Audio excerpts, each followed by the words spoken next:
આજે એક એવું સિરપ બનાવીશું ને કે તમે તેને આખો ઉનાળો જ નહીં પરંતુ આખું વરસ મન મૂકીને પી શકશો. બહુ જ ટેસ્ટમાં મસ્ત બને છે. તેનો કલર જોઈને તમને એમ થાય કે પી લઈએ, એટલું રિફ્રેશિંગ ડ્રિંક છે. બહુ જ મસ્ત અને સાથે હેલ્થ બેનિફિટ પણ તેના એટલા સરસ છે.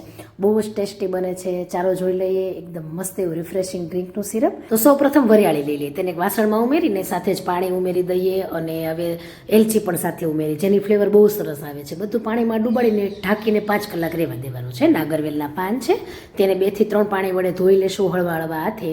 કપડાથી તેને થોડુંક કોરું પણ કરી લેવાનું છે. હવે પાનમાં દાંડલીનો એક ભાગ હોય છે, તેને ચોક્કસથી કાઢી લેવાનો છે.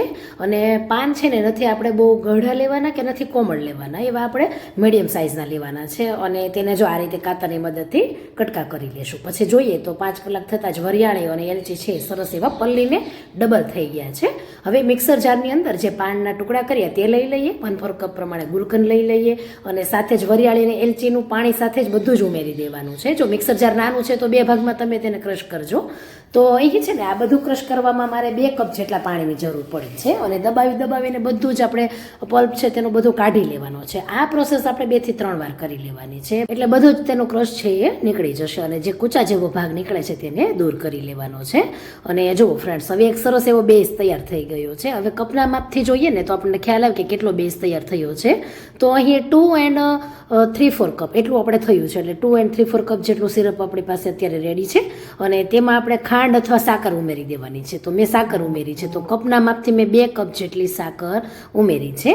અને હવે છે ને ધીમાથી મીડિયમ ગેસ પર આપણે તેને સિરપ બનાવવાની પ્રોસેસ કરીશું. તો જો ઉકાળતા જ્યારે એકદમ સરસ ખદખદવા લાગે અને આંગળીની મદદથી તમે સેજ આમ અડો ને સિરપને, એટલે મધ જેવું ચીકણો લાગવું જોઈએ, ત્યારે આપણું સિરપ રેડી થઈ ગયું છે. જુઓ ઠંડુ થતાં તે કેટલું સરસ જાડું બની ગયું છે. તો સિરપ રેડી છે. એકદમ ઠંડુ થઈ જાય ને પછી આપણે તેને છે ને કાચની જારમાં ભરી લેવાનું છે ને ફ્રીઝમાં તમે તેને આખું વરસ સ્ટોર કરી શકો છો. બહુ જ ટેસ્ટમાં મસ્ત બને છે.